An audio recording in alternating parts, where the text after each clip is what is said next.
지구촌을 우리가 지금 보면은 전쟁이 그칠 날이 없는 것 같습니다. 강대국이 약소국을 침략하고 또 자기 나라의 이익을 위해서 또 침략하기도 합니다. 이스라엘은 7번의 대재앙의 전쟁이 있었고요. 지구상에는 12,000번의 전쟁이 있었죠. 우리 역사만 보더라도 쉴 틈 없이 주변의 큰 나라들로부터 침략을 받아왔습니다. 그러나 우리는 이런 전쟁이 아니라 영적 전쟁을 해야 합니다. 열왕기상 18장에 보니까 엘리야가 갈멜 산상에 오바다를 통하여서 왕에게 아방에게 말해서 거짓 선지자 바알과 아세라의 거짓 선지자 850명과 누가 진짜 하나님이냐라는 것을 결정짓는 대결의 현장을 보게 됩니다. 그 현장에서 참 하나님의 역사가 일어났고 거짓 선지자 850명은 기슭 강가에서 목이 쳐 죽게 됩니다. 이처럼 오늘도 사단은 바로 영적 망대를 만들어 갑니다. 사단의 영적 망대. 그리고 사단은 지금 흑암의 망대를 전 세계에 만들어 놓았습니다. 그리고 특히 우리 자라나는 청소년들을 망가뜨리는 그런 문화의 망대가 지금 온 세상에 깔려 있습니다. 그런가 하면 사단의 그 흑암 경제의 망대가 세워져 있는데 이것과 저와 여러분들은 싸워야 합니다. 무엇으로? 하나님의 망대로 싸워야 합니다. 고린도후서 10장 4, 5절에서는 사단의 진이 나오고 있습니다. 사단은 저것을 가지고 사람들의 생각과 사상과 높아지려 함을 가지고 자기의 망대를 구축합니다. 이 망대를 깨트릴 수 있는 것은 계시록 2장 27절에 보니까 철장 권세가 있다 그렇게 말씀합니다. 그 27절에 보면은 그가 철장을 가지고 그들을 다스려 질그릇 깨뜨리는 것과 같이 하리라. 사단의 진이 아무리 튼튼해 보여도 그것은 질그릇에 불과하다라는 것을 말씀합니다. 예수 그리스도께서 철장 권세, 철장이 뭡니까? 쇠몽둥이. 그걸 가지고 진흙 같은 사단의 질그릇 같은 사단의 진을 깨트리겠다. 그 권세를 마태복음에 들어가서 28장 18절에 보니까 하늘과 땅의 권세를 가지신 이가 우리를 쓰시겠다 그렇게 약속하신 바가 되었습니다. 그렇기 때문에 우리는 하나님의 말씀의 흐름을 잡아야 합니다. 이 시대 하나님의 말씀이 어떻게 흘러가고 있는가? 이 시대 우리는 기도를 어떤 기도의 흐름으로 해야 하는가? 그래서 저와 여러분은 인생의 집을 새로 짓는 날이 되시기를 주의 이름으로 축복합니다. 오늘 우리는 시편 119편을 보았습니다. 성경의 장절 중에 가장 긴 장절입니다. 176절까지 되어져 있는데 이것은 답관체로 쓰여진 겁니다. 그게 무슨 말인가 하니까 히브리어 알파벳 순으로 해서 8절씩 계속 반복해서 강조하고 있는 내용입니다. 그래서 앞으로 몇 주 동안 계속해서 시편 119편을 가지고 말씀을 살펴보도록 하겠습니다. 우리는 하나님의 말씀과 율법을 놓고 많은 사람들이 혼돈을 합니다. 율법이냐 복음이냐 이걸 가지고 혼돈을 한다 말입니다. 그런데 율법이다라고 할 때에는 하나님의 말씀을 총칭해서 전체를 가리켜서 율법이다 그렇게 말합니다. 따라서 오늘 이 시편 119편을 쓴 시편 기자는 율법주의적 결단이 아닌 오직 하나님을 향한 사랑의 고백을 176절을 통하여 계속 사랑의 고백을 하고 있음을 보게 됩니다. 그러면은 성도의 위치에서 말씀이 얼마나 중요한가라고 할 때 시편 119편 105절에서는 하나님의 말씀을 가리켜서 내 발의 등이다 그렇게 말씀합니다. 그리고 내 길의 빛이다라고 합니다. 인생이 걸어가는 것은 흑암의 길입니다. 그런데 그 흑암의 길을 신불신을 막론하고 다 걸어가야 되는데 우리는 하나님을 믿는 우리는 말씀을 붙잡은 우리에게는 그 하나님의 말씀이 빛이 되고 내 발등에 등불이 된다 그렇게 말씀하고 있습니다. 그렇기 때문에 하나님을 믿는 자는 말씀을 붙잡고 기도하고 인생의 여정을 가면은 실패가 있을 수 없다. 함정과 틀과 올무에 빠질 필요가 없다라는 것을 말씀합니다. 시편 119편의 기자는 율법관을 어떤 율법관이냐? 율법주의가 아닙니다. 시편 기자의 율법관은 율법주의가 아니다라는 겁니다. 다시 말하면은 율법을 깨닫는 것은 하나님의 은혜다라고 강조합니다. 7절과 12절과 18절과 34절을 통하여서 말씀하고 있습니다. 그 다음에는 율법을 지키는 것도 하나님의 은혜다. 우리가 하나님이 구절구절을 우리에게 주셨는데 이거를 내 의지로 지킬 수 없다는 겁니다. 내가 지키겠다라고 해서 지킬 수 있는 것이 아니라 말씀을 지키는 것도 하나님이 은혜 주시지 않으면 안 된다. 5절, 10절, 29절인데 5절만 보면은 내 길을 굳게 정하사 주의 율례를 지키게 하소서. 굳게 지킨다.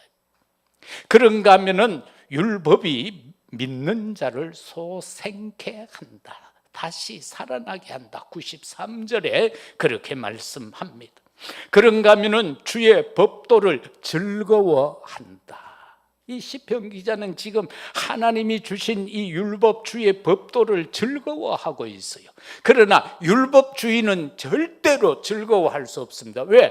그것이 나를 판단하고 정죄하고 하기 때문에 판단 속에서 즐거워할 자가 누가 있습니까? 정죄 속에서 즐거워할 자가 누가 있겠습니까?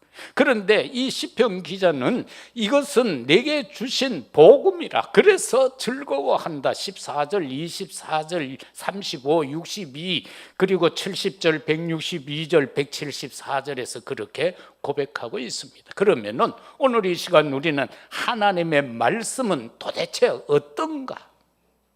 그 말씀은 어떤 것인가? 참 만족과 기쁨을 준다. 세상에 우리가 뭐 길게 짧게 다 인생의 여정을 살아왔지 않습니까? 만족했었습니까? 진짜 기쁨만 있었습니까? 아닌 것 같아요. 저를 볼 때 뭐 여러분은 지금 이래 얼굴을 보니까 다 화사한 꽃이라 이 가을에 나오는 들국화처럼 아주 화사하고 아름다운 얼굴들인데 저는 안 그래요. 저는 지금 마음도 별로 안 좋아요. 지금 막 상심해가 있어. 그런데 하나님의 말씀은 우리에게 임할 때에 참 만족과 기쁨을 준다. 어떤 내적 기쁨이다. 바깥으로 그냥 남들에게 보여주기 위해서 웃는 것이 아니고 남들에게 뭔가 내가 목사니까 여러분이 근심 걱정 안 하게 하기 위해서 그냥 내가 웃고 내가 그냥 아무 문제 없는 것 같이 하는 그걸 말하는 것이 아니라 내적 기쁨을 말한다. 예수가 그리스도라는 것 때문에, 그 고백 때문에 내게서 눈물이 흐르고, 예수가 그리스도이기 때문에 내 삶에 부족한 것이 있어도 만족함을 느낄 수 있고 감사함을 느낄 수 있는 것, 지금까지 지내온 것 주의 은혜입니다라고 말할 수 있는 그것, 그 내적 기쁨이라는 것은 딴 것에서 오는 것이 아니라 하나님의 말씀에서 온다라는 것. 그래서 저와 여러분은 기분이 좋아도 읽어야 되고 기분이 나빠도 읽어야 돼요. 어제 노회가 이번 목요일 날인데, 그래서 고시를 치루었는데 목사 될 사람이 이번에 안수 새로 받을 사람이 3사람이라. 그래서 내가 면접을 하면서 물어봤어요. 성경 얼마나 읽어봤어요? 라고 하니까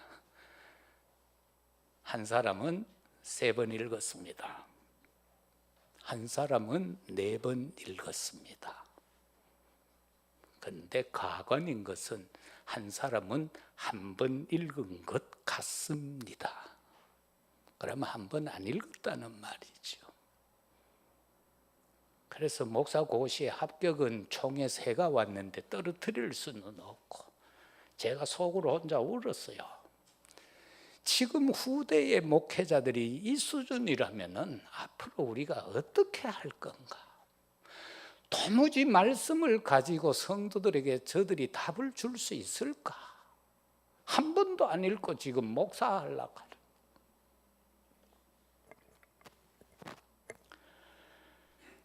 그래서 과연 말씀으로 인한 기쁨이 있을까? 작은 시험과 어려움과 환경, 이런 많은 것들이 올 때에 과연 그것을 극복할 수 있을까? 극복할 수 있을까?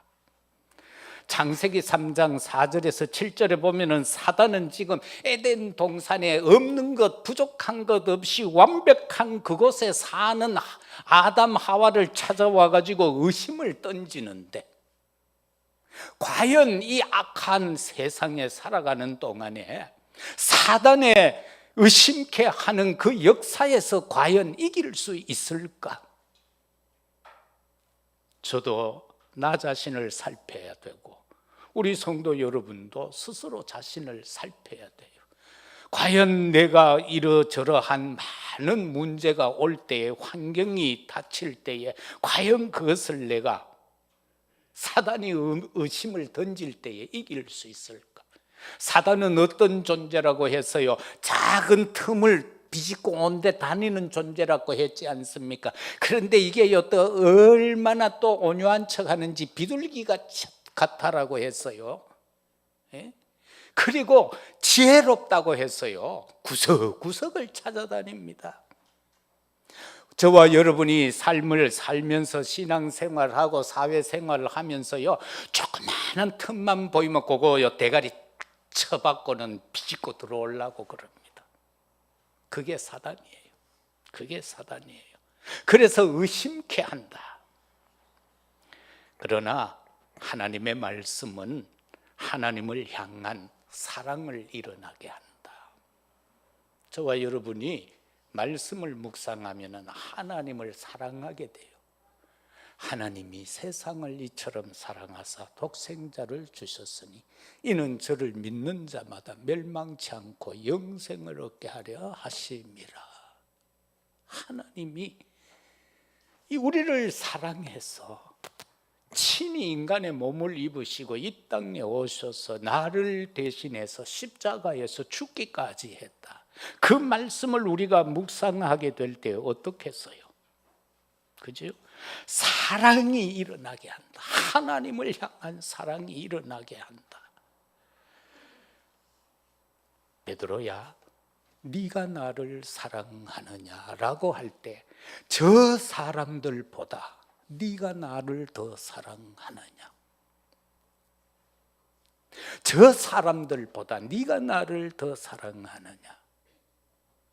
다른 또 번역 성경에 보면 이것들보다도 네가 나를 더 사랑하느냐? 네 자식보다 네가 나를 더 사랑하느냐? 네 재물, 물질, 명예보다도 네가 나를 더 사랑하느냐? 그러면은 내 양을 먹이라. 그러면은 내 양을 먹이라. 그리고 하나님의 말씀은 정의롭습니다. 하나님의 말씀은 참됩니다. 세상에 그 어떤 말도 참된 건 없습니다. 인간들도 다 그래요.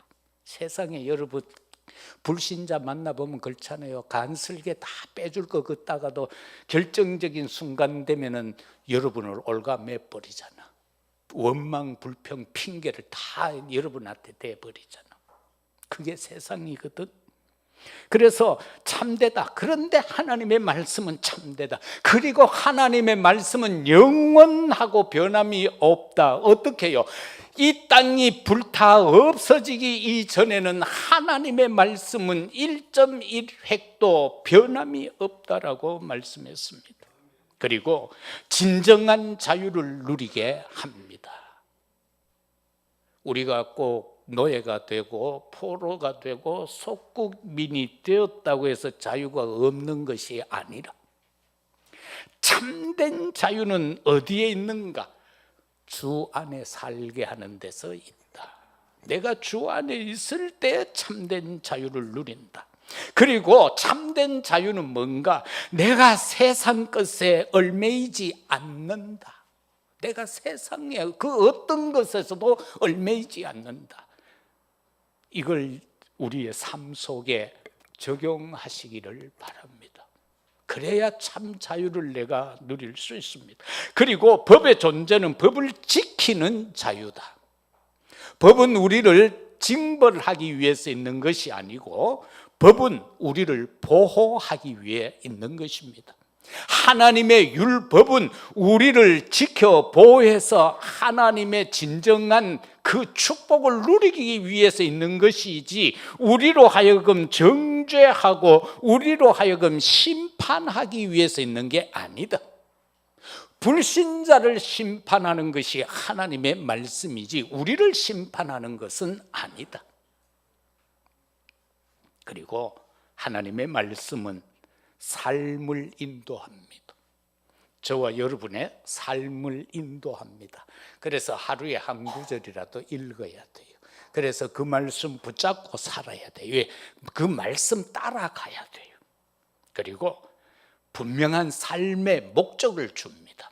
하나님의 말씀을 묵상하면은 내가 어떻게 살아야 하나라는 목적을 갖게 합니다. 그 목적 의식 없이 사는 사람들이 세상 불신자들 아닙니까? 그저 잘 먹고 잘 살고 그러기 위해서 남을 짓밟고 하는 것. 그러나 우리는 그게 아니잖아요. 그리고 이 땅에서 천국을 누리는 거예요. 하나님의 말씀은 이 땅에서 우리가 천국을 누리게 하는 것이 하나님의 말씀입니다. 그리고 영원한 생명을 누리게 하는 것이 하나님의 말씀입니다. 말씀만이 우리에게 참된 생명을 누리게 합니다. 그러면은 잠시 몇 가지 살펴보도록 하겠습니다. 첫째는 율법이라고 할 때 이것은 드러난 것이다. 율법은 드러난 것이다. 무슨 말인가 하면은 한번 보세요. 일반적으로 우리가 율법이라고 하면은 이스라엘 백성들이 출애굽을 해서 광야에 나왔을 때에 시내산에서 모세를 통하여 하나님이 직접 새겨 주신 십계명판 그것을 우리가 그것으로 인식을 해요. 율법 하면은 십계명을 율법으로 알아요. 그런데 아까도 이야기했죠. 하나님의 말씀을 총칭하는 것이 율법이다. 그런데 이 광야에서 주신 십계명이 우리는 율법이다 그렇게만 생각하는데 이것은 하나님이 직접 돌비에 새겨서 왜 주었는가? 이스라엘 백성들이 그 은혜 가운데 광야에 나와서 며칠 되지 않아서부터 원망하고 불평하고 그렇게 삽니다. 그래서 그들로 하여금 하나님에 대한 불신앙에서 떠나게 하고 우상 숭배에서 떠나게 하고 성도의 삶의 규범을 이렇게 살아야 한다라는 것을 바운다리를 쳐준 겁니다. 이렇게 살아라.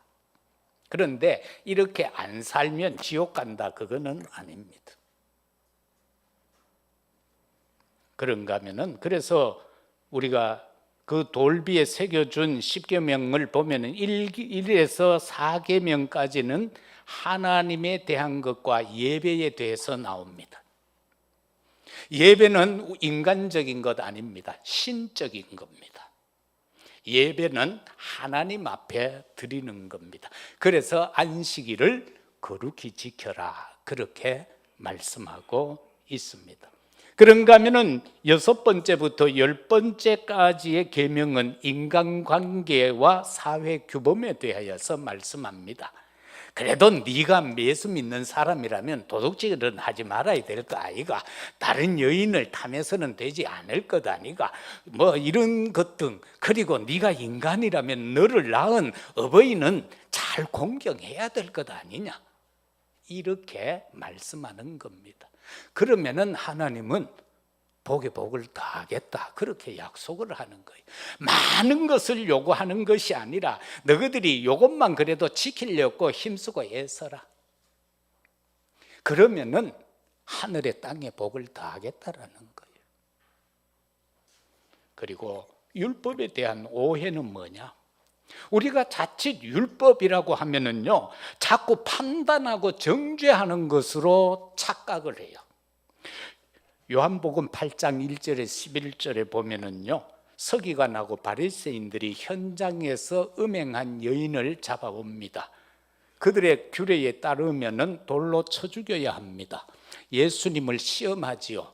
그 예수님 앞에 데리고 와서 꿇어앉히 놓고, 그런데 그들의 손에는요 이미 돌멩이가 들려져 있습니다. 여차하면 돌로 쳐 죽이려고 지금 준비하고 온 겁니다. 예수님하고 상관없이 이미 그들은 결론을 내렸습니다. 그게 율법의, 다시 말하면 율법주의입니다. 율법주의. 이미 딱 정해놓고, 자기 잣대로 정해놓고 그대로 밀어붙이는 것이 율법주의입니다. 그러나 율법은 복음입니다. 율법은, 하나님의 말씀은 복음입니다. 예수님이 그들을 보고 하는 말이 뭡니까? 땅에 글을 썼다고 했죠. 땅에 글을 썼다고 했는데 그게 무슨 글자인지는 말 안 하고 있어요. 그러나 그 글을 본 자들이 다 돌을 내려놓고는 가버렸다고 했습니다. 그래서 추측건대 죄 없는 인간이 있으면 돌로 치라고 쓰지 않았겠나? 죄 없는 인간이 있으면 돌로 쳐라. 다 가버렸다고 했습니다. 돌멩이 소리가 두둑두둑 나니까 여인이 얼마나 쫄였겠어요. 얼마나 불안했겠어요. 그런데 예수님이 말합니다. 너를 치려고 하는 자들이 있느냐? 아, 없습니다. 나도 너를 정죄하지 않는다. 다시는 죄를 범하지 마라. 다시 말하면 반복해서 죄를 짓지 마라. 그렇게 말씀하고 떠나는 것을 보게 됩니다. 그리고 율법은 드러난 것인데 이것이 율법의 완성으로 나타났습니다. 어떻게? 예수 그리스도로. 마태복음 5장 17절에서 20절까지 내용이지요. 예수님이 말씀합니다. 내가 여기 온 것은 선지자와 율법을 폐하려 온 것이 아니고 완성시키러 왔다라고 그렇게 말씀합니다. 어떻게 완성시키나요? 요한복음 14장 6절에 내가 그 길이요 진리요 생명이다. 나로 말미암지 않고 아버지께 올 수 없다라는 사실입니다. 선지자가 하는 일이 뭡니까? 율법 곧 하나님의 말씀이 하는 게 뭡니까? 그것은 딴 거 아니지 않습니까? 예수님이 길이라는 것을 말하는 것이고, 예수님이 진리라고 말하는 것이고, 예수님이 생명이라고 말하는 것이고, 그를 만나고 그와 함께 해야 구원받는다는 것을 말하는 것이 바로 율법이다라는 사실인 것입니다. 두 번째는 복음은 감추인 것입니다. 복음은 막 드러나 있지 않아요. 왜? 이게 다 드러나서 백일하에 드러나쁘면은 도둑놈도 이게 뭐 불교에서도 막 이상한 사람들 다 믿어버릴 것 아니에요. 그래서 이 율법이라는 것은 감추어진 것인데 바울도요, 율법의 선생으로 있을 때에는 이 복음을 깨닫지 못했습니다. 말씀을. 그래서 믿는 자들을 잡아 죽이는데 앞장섰습니다. 스데반이 죽을 때에는 거기에 증인으로 서 있었습니다. 그랬던 그가 이제 다메섹에 가서 또 예수 믿는 사람들을 잡으려고 대제사장의 공문을 들고 가는 길이죠. 그때 예수님이 그의 앞에 나타납니다. 빛으로. 그리고 그 빛 가운데 고꾸라졌을 때에 음성으로 말씀합니다. 사울아, 사울아, 주여 니십니까? 나는 네가 핍박하는 예수다. 거기서 그가 예수님을 만나고 아나니아에게로 함께 가던 자들에 의해 이끌려가고 거기에서 눈을 뜨고 이방인을 택한 왕들을 위한 그러한 사역자로 부름받아 세워지는 모습을 보게 됩니다. 그렇기 때문에 이 복음은 감추어진 것이기 때문에 하나님의 은혜로 아니고는 알 수 없는 겁니다. 하나님의 은혜가 내게 임해야만 감추어진 것을 볼 수 있습니다. 감추어진 것이 들려질 수 있습니다. 감추어진 것이 깨달아질 수 있습니다. 자, 한번 보십시다. 바리새인들과 유대인들, 특히 바리새인 서기관들이 창세기 3장 15절을 이해할 수 있을까요? 여자의 후손이 뱀의 머리를 깨트린다는데 이거 이해 안 됐던 겁니다. 창세기 6장 14절의 방주 이해가 안 되었던 겁니다. 출애굽기 3장 18절 사단의 장악하에서 해방받을 수 있는 것은 어린 양의 피가 흘려져야 되고 발리워져야 된다는 그 비밀이 이해가 안 된 겁니다. 특히 이사야 7장 14절 같은 동정녀 탄생하신 그가 임마누엘이라, 이게 도무지 그들의 지식으로 살아가는, 합리주의적으로 살아가는 그들에게는 이게 이해가 안 되는 겁니다. 그런가 하면은 베드로가 고백한 주는 그리스도시요 살아계시는 하나님의 아들입니다라는 이것 또한 이해가 안 된 겁니다. 그래서 예수님을 죽이려고 했던 겁니다. 왜? 이단이라고, 이단 중에 괴수 중에 괴수라고 예수님을 죽이려고 그들은 막 발악을 했던 겁니다. 그래서 예수님이 베드로가 고백할 때 뭐라고 합니까? 이를 네게 알게 한 이는 육신적인 게 아니다, 하늘에 계신 아버지가 깨닫게 했다는 겁니다. 저와 여러분들이 주는 그리스도시요 살아계신 하나님의 아들이라고 고백해서 신분 권세 회복해서 오늘 이 시간 아버지 앞에 나와 예배 드리고 있는 이것이 아버지가 깨닫게 한 것이고 알게 한 것입니다. 내가 배우고 익히고 노력해서 된 것이 아니다라는 사실인 것입니다. 그러면은 아이비 클럽에 드는 대학의 학생들이 다 예수 믿어야죠. 그렇잖아요.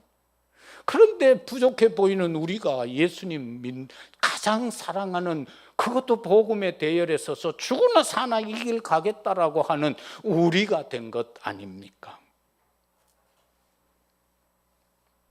그런가 하면은 복음은 감추어졌는데 유대인이 놓친 영적 비밀이잖아요.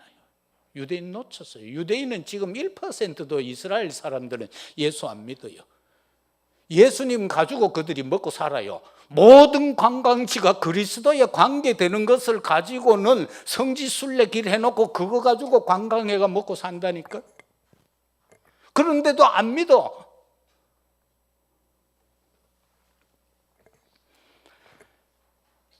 그 놓친 게 뭐냐? 237 세계 복음화를 놓쳤다, 유대인들은. 그리고 더 중요한 거는 예수가 그리스도라는 것을 놓쳤다.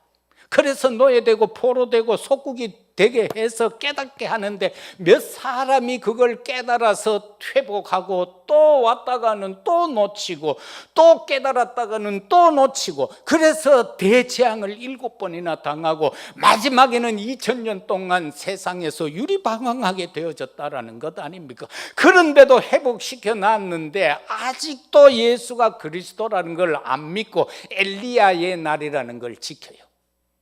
엘리야의 날이 되면 밤새도록 가족끼리 모여가 촛불을 켜놓고는 주여 오시옵소서 오시옵소서라고 하다가 새벽이 되면은 원래도 안 오셨군요, 내년에 오시옵소서 하고 후 불어가 촛불을 끈다. 예수님 벌써 와서 다 이루어 불렀는데.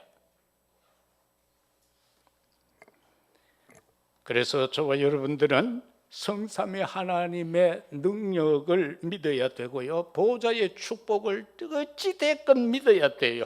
237 세계 복음화는 꼭 해야 되는 겁니다. 골로새서 2장 3절에서도 보세요. 복음은 감추어진 것 아닙니까? 예수 그리스도 안에는 모든 보화가 다 있다라고 했지요. 모든 지혜도 다 있다라고 했잖아요. 여호와를 경외하는 것이 지식의 근본이라고 잠언 1장 7절은 말씀하고 있지 않습니까? 우리가 그처럼 인간들이 원하는 보화가 딴 데 있는 것이 아니라 그리스도 안에 있다는 것을 믿어야 합니다. 믿을 때 그 속에 모든 것 다 있습니다. 우리 자녀들, 렘넌트들, 지혜 그리스도 안에 있습니다. 세상 지혜는 망합니다. 바벨탑입니다. 언젠가는 무너지게 되어져 있습니다. 그러나 하나님이 주신 지혜는 실패가 없습니다. 우리가 꼭 돈이 밑조식 있어야 되는 겁니까? 그 사람들이 행복합니까? 아니다라고 했죠. 재벌들은 그 자녀들이 서로 회사 하나 더 챙기려고 형제간에 암투하고 하는 막 연속극 같은 거 한번 봐요. 그래가 가난한 사람들은 그거 보고 희열을 느끼잖아. 아, 저것들 하고 그렇다니까. 그러나 우린 좀 모자라게 사는데도 그래도 때로 우리 입술에서 하나님 감사합니다라는 말이 한 번은 나오잖아. 그지요? 아무리 없어도 하나님 감사합니다 라고 한 번씩은 고백하잖아요. 그런데 저 많이 가진 사람들은요, 절대로 그 감사하다는 말이 입에서 안 나와요. 왜? 목표 달성이 아직 안 되는데, 덜 채워졌는데. 이건 한이 없어, 이 욕심이라는 것은. 그래서 결과적으로 욕심은 잉태한 즉 죄를 낳고, 죄가 장성한 즉 사망을 낳는다. 욕심이 심하면은 죽어요. 그래서 정치하는 사람들도 그래가 죽고, 재벌들도 그래가 죽고, 그렇게 하는 거예요. 마지막으로 말씀을 복음으로 재해석하라. 하나님의 말씀을 복음으로 재해석하라. 393 이카마도 여러분 393 뭐 구구단 외우나 그게 아니고 성부 성자 성령, 하늘의 하나님의 보좌의 은혜, 시공간 초월의 능력 체험, 237 나라의 빛을 발하고 하나님의 형상을 회복하고, 그런가 하면은 생명 성령 충만을 회복하고, 에덴의 축복을 회복하고, 내 개인이 전무후무한 응답 속으로 들어가고, 그런가 하면 내 업이, 내 사역이 전무후무한 응답 속으로 들어가고, 우리 교회가 전무후무한 응답 속으로 들어가서 그 받은 응답을 가지고 3시대 과거 현재 미래를 살리자. 그러면은 이처럼 망대가 세워지게 되면은 오게 된다. 치유의 망대가 세워지면은 병든 자가 오게 된다. 그죠? 우리에게 감사와 기쁨의 망대가 세워지면은 슬프고 외롭고 눈물 흘려야 될 자들이 찾아오게 된다. 그래서 망대라는 것을 가슴에 담고 깊이 생각해 보시기를 바랍니다. 나는 어떤 망대를 세울까? 그 망대를 통하여 누군가가 그 망대로 인하여 구원받게 하는 그 망대의 축복을 기도로 붙잡고 응답받기를 바랍니다. 말씀을 복음으로 재해석해야 되는데 이스라엘 백성들은 세계 복음화를 놓쳐가지고 그들은 그처럼 어려운 상황 속에 빠지잖아요. 그래서 우리는 하나님의 말씀 신구약 66권을요 세계 복음화의 눈으로 봐야 돼요. 237 5총 종족 그리고 치유 서밋으로 봐야 된다, 그 말씀인 겁니다. 그래서 저와 여러분이 누군가에게 복음을 전해서 한 생명이라도 구원시켰다면 그것은 이미 여러분은 절대 망대의 주인공들입니다. 그래서 앞으로도 어떤 상황 형편에 바울은 그렇게 고백하잖아요. 내가 이 복음 안 전하면 나는 화가 미친다. 그래서 부득불 전한다. 그처럼 우리도 어떠하든지 현장에서 이 복음 전하여 한 생명 살리는 절대 망대 구원 역사의 주역들이 되기를 주의 이름으로 축복합니다. 그래서 이 망대 속에는요 영적 절대 망대도 있어야 되고 우리 후대에 대한 절대 망대도 있어야 되는 겁니다. 정말 할아버지 할머니들은 손자 손녀들을요 볼 때마다 예수는 그리스도 그러면서 얕은 복음을 심어 넣어야 돼요. 그래야 앞으로 시대를 이겨갈 수 있다, 그 말씀입니다. 말씀 맺겠습니다. 창세기 2장 17절에 보면은 선악을 알게 하는 나무의 열매는 먹지 말라라고 하나님이 아담에게 그렇게 말했는데, 그리고 먹는 날에는 반드시 죽으리라고 했는데 사단은 와서 의심을 던지기를 죽을까 하노라. 네 눈이 밝아서 하나님 같이 될까 싶어서 못 먹게 했으니까 먹으라. 딱 먹었더니만 눈이 밝아졌어. 눈이 밝아졌어. 보니까 지혜롭게 할 만큼 탐스럽게 돼 있다. 이 세상에 얼마나 탐스러운 게 많습니까? 얼마나 갖고 싶은 것 많습니까? 얼마나 내가 소유하고 싶은 게 얼마나 많습니까? 저것만 내가 취하면 다 될 것 같은 게 얼마나 많은지 모릅니다. 그런데 그게 사단이 던진 의심이라, 사단이 던진 함정이요 틀이요 올무라. 그러면서 거기에서 벗어나게 하기 위해서 예수님은 다 이루었다, 십자가에서 죽기까지 했는데, 고린도전서 15장 3, 4절에 보면은 예수 그리스도는 성경대로 죽으시고 또 성경대로 사흘 만에 다시 살아났다. 왜? 우리를 구원하기 위해서. 그래서 하나님의 말씀은, 곧 율법은 율법주의가 아니고 복음이다. 이 사실 꼭 기억하시고 하나님의 언약의 말씀을 주야로 시간 될 때마다 깊이 묵상하시고 기도하셔서 참으로 하나님의 은혜와 축복 속에 살아가는 우리 모두가 되시기를 예수 그리스도 이름으로 축복합니다. 아버지 하나님, 참으로 감사합니다. 세상 사람들은 율법주의에 빠져서 하나님의 말씀을 난도질하고 있습니다. 그러나 우리에게는 생명이요 복음이요 은혜인 줄로 믿습니다. 사람 살리는 하나님의 말씀의 일꾼들이 되게 하여 주시옵소서. 예수 그리스도 이름으로 기도드리옵나이다. 아멘. 445장 찬양 드리겠습니다.